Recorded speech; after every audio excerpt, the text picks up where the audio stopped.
Obadiah is the shortest book in the Old Testament, but do not mistake its size for weakness. It is a thunderclap of judgment, a prophecy so fierce that it echoes through history, warning every arrogant nation, every corrupt leader, and every prideful heart that thinks it can defy God without consequence. At the center of this prophecy stands Edom, a nation drunk on pride and hardened by betrayal. When Babylon invaded Jerusalem, Edom did not come to help its brother. Instead, it watched from the sidelines, laughing as the holy city burned. Then, like a vulture circling a dying man, Edom rushed in to plunder the ruins, taking what was left of Judah's shattered people and land.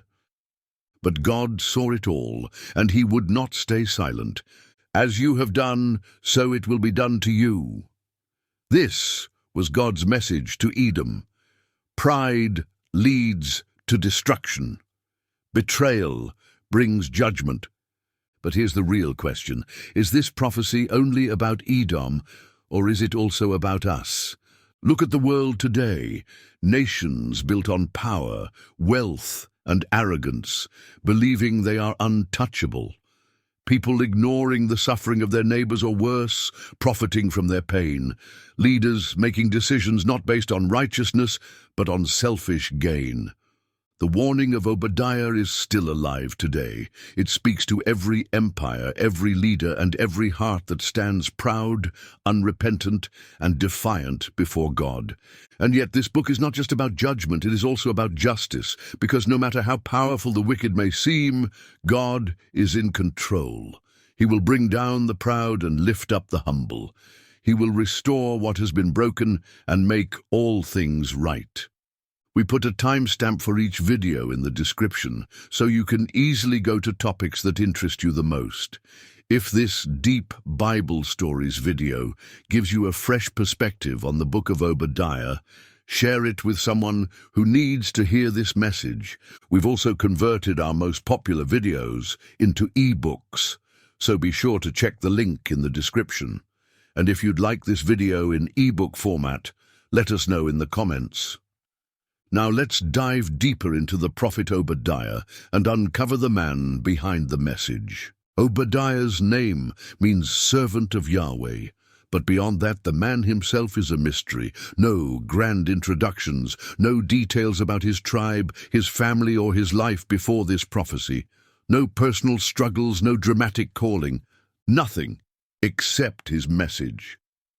Unlike Isaiah or Jeremiah, who left behind extensive records of their ministries, Obadiah emerges like a flash of lightning, brief, blinding, and unforgettable. He delivers his prophecy, a scorching judgment against Edom, and then vanishes into history. But why was this prophecy so urgent? Obadiah likely lived during one of the darkest times in Israel's history, the Babylonian invasion of Jerusalem, 586 BC. As the Babylonians marched in, burning the city and tearing down the temple, the people of Judah suffered unimaginable horrors. Families were ripped apart, homes were reduced to rubble, and their beloved homeland, the Promised Land, became a wasteland.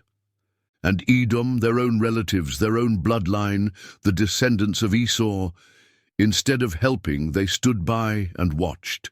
Worse, they cheered as Babylon crushed Jerusalem, and when the city fell, Edom rushed in like looters after a disaster, robbing what little remained. They even captured fleeing Israelites and handed them over to their enemies. The betrayal was complete. This is the moment Obadiah speaks into, when righteous anger meets divine judgment. His prophecy is God's response to Edom's cruelty. Because of the violence against your brother Jacob, you will be covered with shame. You will be destroyed forever. Obadiah 1:10. But Obadiah's prophecy doesn't just condemn Edom, it reveals a larger truth about how God deals with nations and history. Throughout the Bible, Edom and Israel represent more than just two nations. They symbolize two ways of life. Edom, the line of Esau, is marked by pride, rebellion, and self-sufficiency. Israel, the line of Jacob, is marked by struggle, faith, and dependence on God. And this prophecy is not just about the past. It's about how God will always bring down the proud and lift up the humble. So where did Obadiah go after delivering his prophecy? The Bible doesn't tell us. Maybe he continued preaching, or maybe his mission ended the moment he delivered God's judgment. Some traditions claim he was part of King Ahab's court and later joined Elisha's prophetic school. Others say he lived among the exiles, carrying the burden of his prophecy in silence. But in the end, Obadiah wasn't remembered for his personal life. He was remembered for his message, a prophecy that outlived him, a warning that echoes through history, and a reminder that God will always have the last word. Now that we understand who Obadiah was and the world he spoke into, let's move deeper into his prophecy, starting with Edom's great crime and why their downfall was inevitable. The roar of Babylon's army still echoed across the ruins of Jerusalem. Smoke curled into the sky as the last remnants of Judah's great city crumbled. But far away, in the rocky mountain strongholds of Edom, another sound could be heard: laughter. The Edomites stood high above it all, untouched, unharmed, and unbothered. As their Israelite cousins were dragged into exile, Edom watched from their fortress cities carved into the red cliffs. To them, Jerusalem's fall was a victory. They had played their part, blocking the roads, looting the houses, and turning over survivors to Babylon. And for that, God had a message. The vision of Obadiah. This is what the sovereign Lord says about Edom. We have heard a message from the Lord. An envoy was sent to the nations to say, "Rise, let us go against her for battle." Obadiah 1:1. The kingdom that believed itself untouchable was about to learn that no fortress can stand against God. Edom was no ordinary nation. Unlike Israel and Judah, who had to defend open lands, Edom was a kingdom built into the mountains.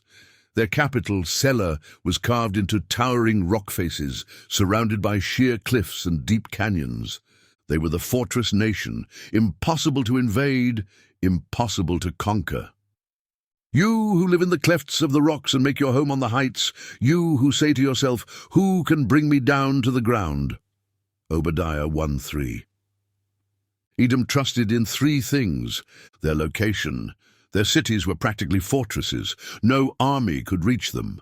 Their wealth, controlling key trade routes, they grew rich and powerful. Their allies.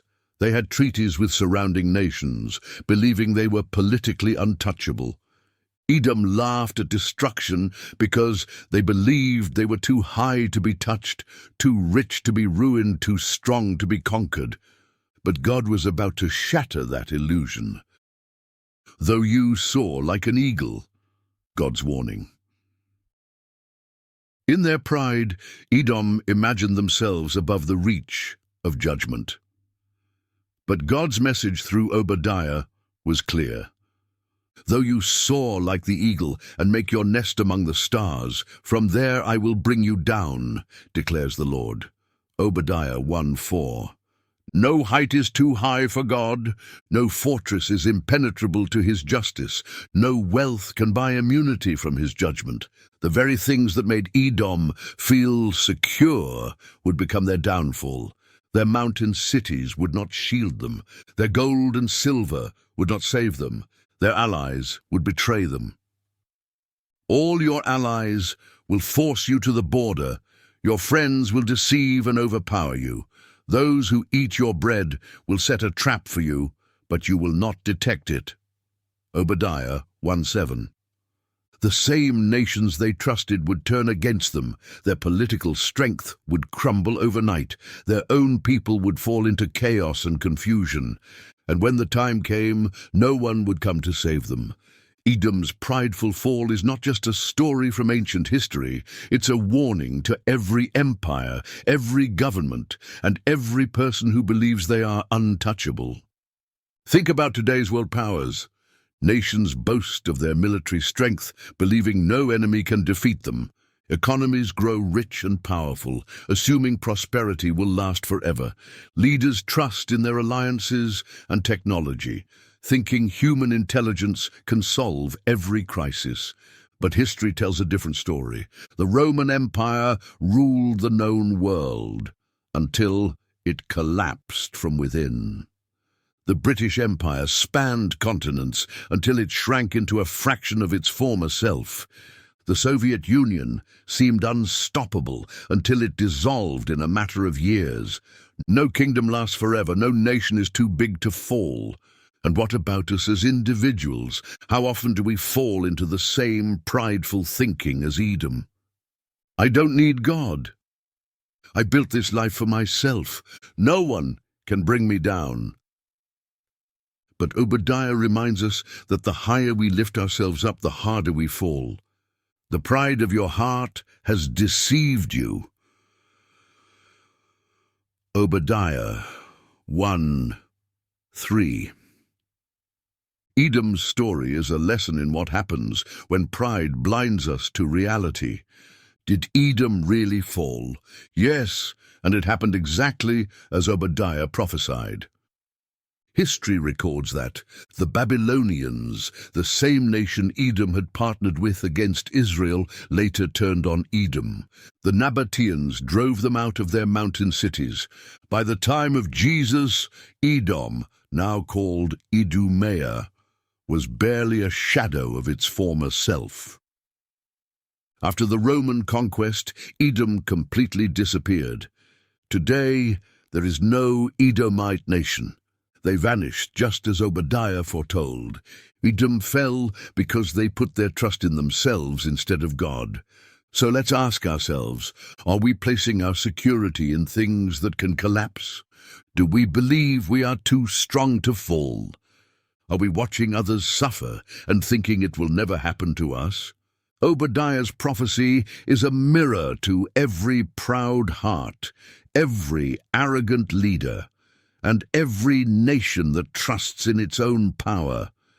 Because God always brings down the proud, and He always lifts up the humble. Now that we've seen Edom's arrogance and the certainty of their downfall, let's look at the next part of Obadiah's prophecy, the full judgment that would come upon them for their betrayal. When a foreign army invades, you expect destruction. You expect devastation. You expect the brutality of war. But what if the real knife in the back doesn't come from your enemy, but from your own brother?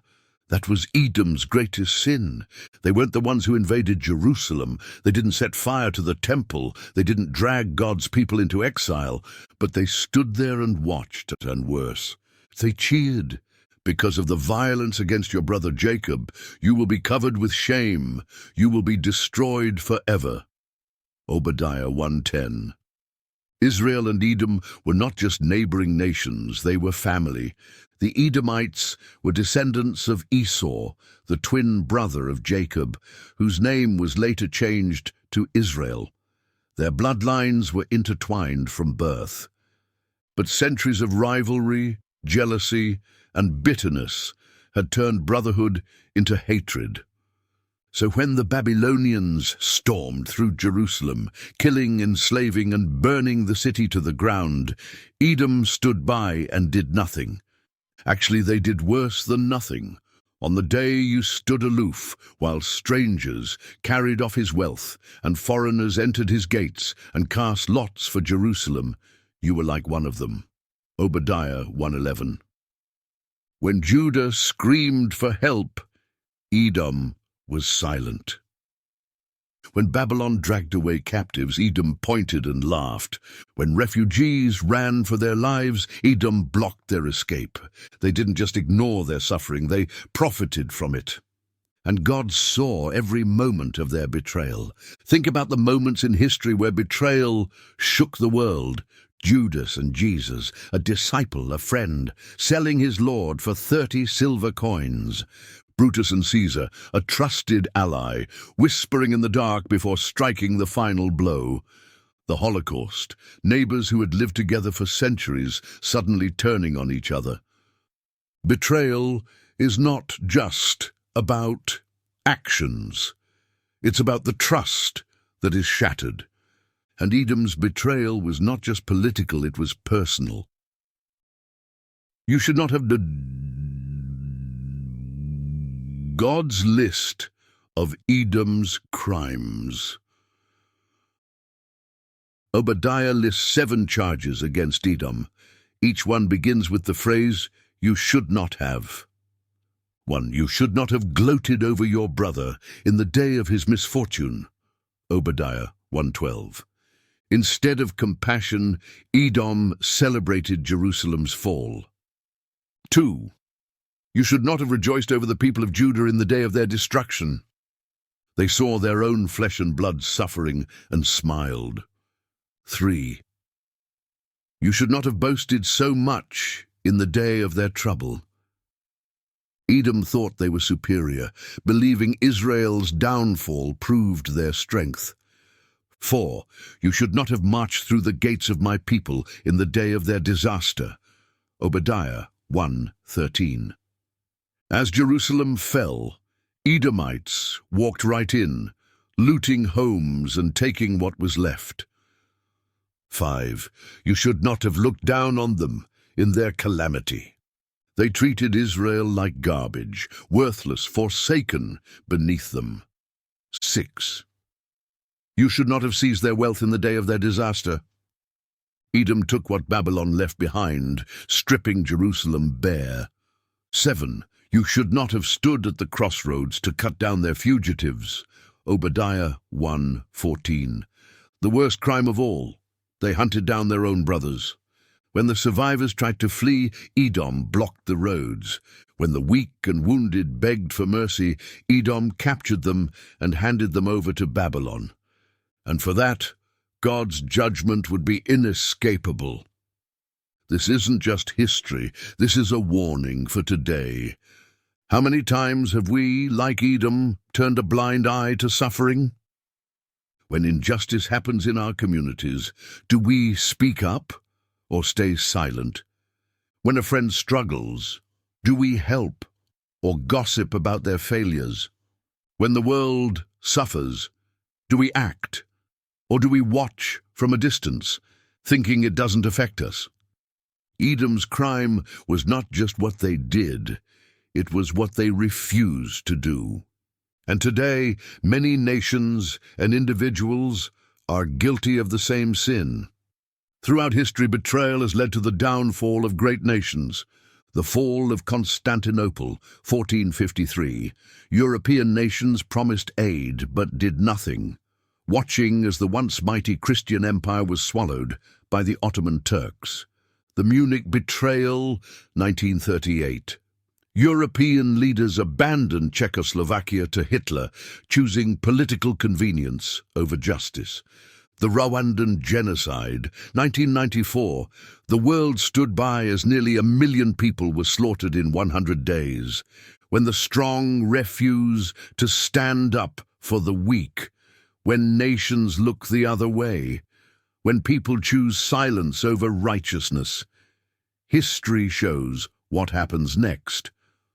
God is not just concerned with personal sin. He judges nations. And the question is simple. Are we using our strength to help others or to crush them? Edom had the power to help Judah.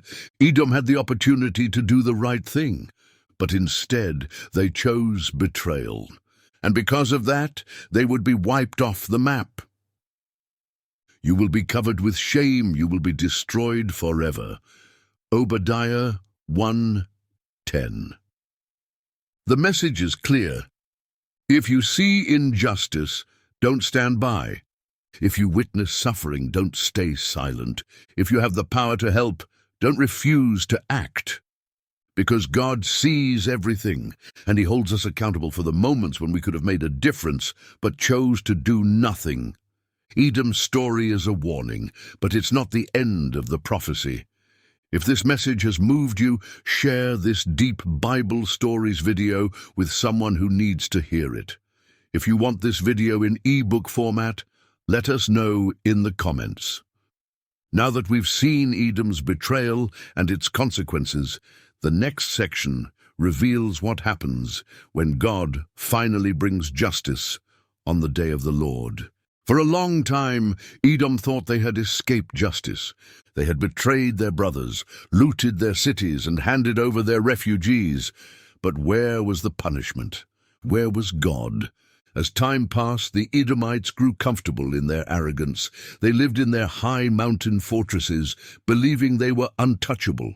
They had wealth, security, and power. But then Obadiah's voice thundered across history with a chilling declaration: "The day of the Lord is near for all nations." Obadiah 1:15. This wasn't just about Edom anymore. God's judgment was coming for everyone. The day of the Lord, what does it mean?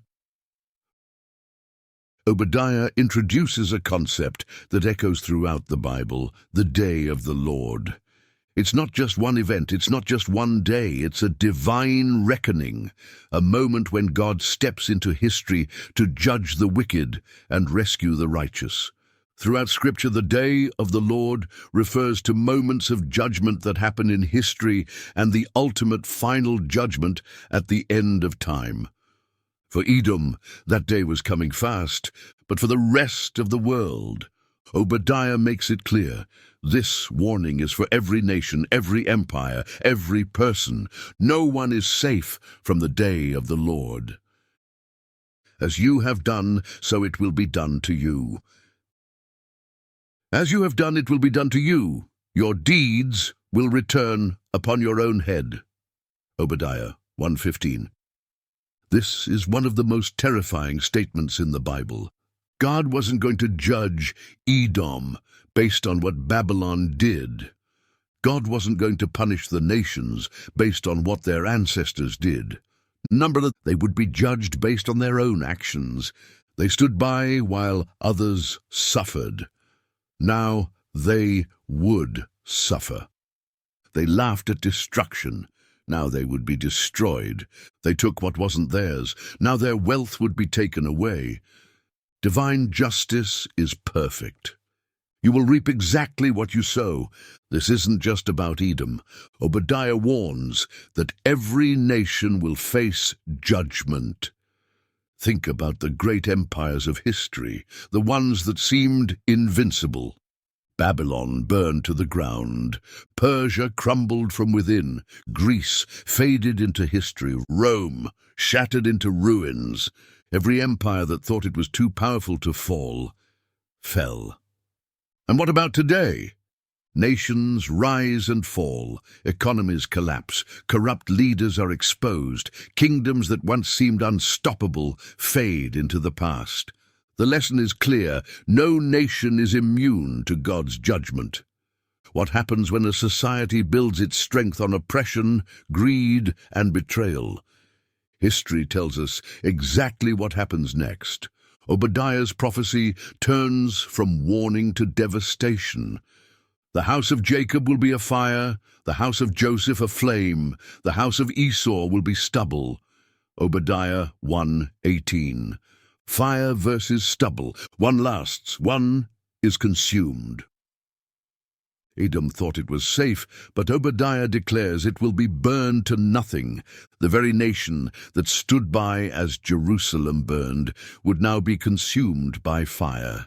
The people who helped Babylon destroy Judah would now be destroyed themselves. This isn't just poetry, this is prophecy, and history proves it came true. Edom was wiped off the map. Obadiah's prophecy doesn't just point to Edom's destruction, it foreshadows a future judgment that will come upon all nations. When the Bible speaks of the day of the Lord, it doesn't just refer to the fall of empires like Edom. It speaks of a final, ultimate day of judgment. Joel 2:31. The sun will be turned to darkness and the moon to blood before the coming of the great and dreadful day of the Lord. Zephaniah 1:14-15. The great day of the Lord is near, near and coming quickly. The cry on the day of the Lord is bitter. The mighty warrior shouts his battle cry. That day will be a day of wrath, a day of distress and anguish, a day of trouble and ruin, a day of darkness and gloom, a day of clouds and blackness. Revelation 19:11-16. I saw heaven standing open, and there before me was a white horse, whose rider is called Faithful and True. With justice he judges and wages war. On his robe and on his thigh he has this name written, King of Kings and Lord of Lords. Obadiah's prophecy foreshadows the return of Jesus Christ when he will judge the nations and establish his kingdom forever. Obadiah's message is not just history, it's a warning to every empire, every leader and every individual. 1. Nations will be held accountable. God does not ignore oppression, betrayal, or arrogance. Every nation that builds itself on injustice will answer for its actions. 2. What we do to others will be done to us. As you have done, so it will be done to you. This applies to nations, leaders, and individuals. If we show mercy, justice, and righteousness, we will receive mercy. If we betray, oppress, and harm others, we will reap the consequences. 3. The final day of the Lord is coming. Obadiah's prophecy foreshadows the ultimate judgment when Christ returns. No one will escape his justice. No kingdom will stand against him. Obadiah's prophecy is terrifying for those who stand against God. But for those who trust in him, it is a reminder that justice will come. If you have suffered at the hands of the powerful, if you have been betrayed by those who should have stood with you, if you have seen injustice and wondered if God sees it too, take heart. God sees everything, and the day of the Lord is coming. The next section reveals what happens after judgment, the final restoration that God has promised. Because no matter how dark the prophecy seems, God never leaves his people without hope. The world had watched as nations rose and fell. Empires that once seemed invincible crumbled into dust. The mighty fell. The arrogant were brought low, and the ones who had oppressed the weak found themselves crushed beneath the weight of their own sins. But what about God's people? What about Israel, the nation that had suffered betrayal, captivity, and destruction? Had God abandoned them forever? The final verses of Obadiah hold the answer, a promise of restoration, redemption, and the rise of God's kingdom. Because judgment is never the end of the story. For Edom there would be no return, but for Israel, a future of victory. People from the Negev will occupy the mountains of Esau. Obadiah 1:19. Edom, the nation that once mocked and plundered its brother, would be wiped away. The very land they had stolen, the high mountains they thought would keep them safe, God would give them to others. Israel, who had once been crushed under the feet of its enemies, would return and rebuild. The land of Edom would be taken over, its cities occupied by new people, and its power erased from history. This was more than just a reversal of fortune. This was divine justice. And it was only the beginning. Deliverers will go up on Mount Zion to govern the mountains of Esau. Obadiah 1:21. For years, Israel had been ruled by its enemies. They had been captives in Babylon, slaves in Egypt, and vassals under Persia, Greece, and Rome. But God made a radical declaration. A time was coming when his people would no longer be ruled by others. Instead, they would reign. The survivors of Israel would not just return, they would govern. Those who had been crushed would be lifted up. Those who had been exiled would be brought home. Mount Zion, the symbol of God's presence and power, would once again be the center of his kingdom. And the enemies who once mocked them gone. This is the great reversal. When the last become first, the weak become strong, and the faithful inherit what was once lost. Obadiah's prophecy is not just ancient history. It is a message of hope, that no matter how dark things seem, God's justice will prevail. It is a promise that evil will not win. It is a declaration that the kingdom of God is coming. First, God's justice is unstoppable. No nation, leader, or individual can escape God's judgment. Those who build their power on corruption, oppression, and arrogance will fall, just like Babylon fell, just like Rome fell, just like Edom disappeared. Every kingdom built on sin will collapse. 2. The faithful will be restored. For those who trust in God, the promise of restoration is certain. Even if you've faced suffering, even if you've been betrayed, even if you've been crushed under the weight of injustice, God is not finished with you. The same God who restored Israel can restore your life. The same God who raised up his people can raise you up from whatever has broken you. 3. The kingdom of God is coming. Obadiah's final words point beyond Israel's physical restoration. They point to a greater fulfillment, the coming of God's eternal kingdom. In the New Testament, Jesus declared, "The kingdom of God has come near. Repent and believe the good news." Mark 1:15. He wasn't just talking about a future nation. He was talking about a new reality where God reigns forever. And this is the ultimate hope. The Bible ends with a vision in Revelation that mirrors Obadiah's prophecy. When God's people inherit the earth, when evil is finally destroyed, and when Jesus reigns as king forever. The kingdom will be the Lord's. Obadiah 1:21. Obadiah's prophecy forces us to ask one crucial question. Are we standing with God's kingdom, or are we standing with the nations that will fall?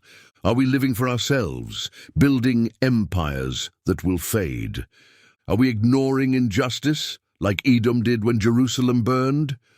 Or are we aligning ourselves with God, seeking righteousness and trusting in his promises? Because the Bible is clear, the day of the Lord is coming. Judgment is real, but so is restoration, and for those who stand with God. His kingdom is forever, and so the book of Obadiah comes to a close, not with the survival of a mighty empire, not with the triumph of arrogance, but with a warning etched into history. Edom, once confident in its mountain fortresses, its wealth and its alliances, was wiped away. But Israel, the nation that had suffered, fallen, and been betrayed, God promised to raise them up again. This is the lesson of Obadiah. Pride leads to destruction. Betrayal brings judgment, but humility and faithfulness lead to salvation. This message is not just about ancient history, it's about today. Nations still rise and fall. Empires still build their wealth on the backs of the weak. The powerful still believe they are untouchable. But God is still watching, and just like Edom, the proud will fall. But for those who trust in God's justice, his mercy, and his kingdom, there is hope. Obadiah's final words point us to a future beyond judgment, a time when God's kingdom will reign forever. And the only question left is, which side will we stand on? If this Deep Bible Stories video has given you a fresh perspective on the book of Obadiah, share it with someone who needs to hear this message. We've also converted our most popular videos into eBooks, so be sure to check the link in the description. And if you'd like this video in ebook format, let us know in the comments. Thank you for watching, and may you stand firm in the hope of God's kingdom.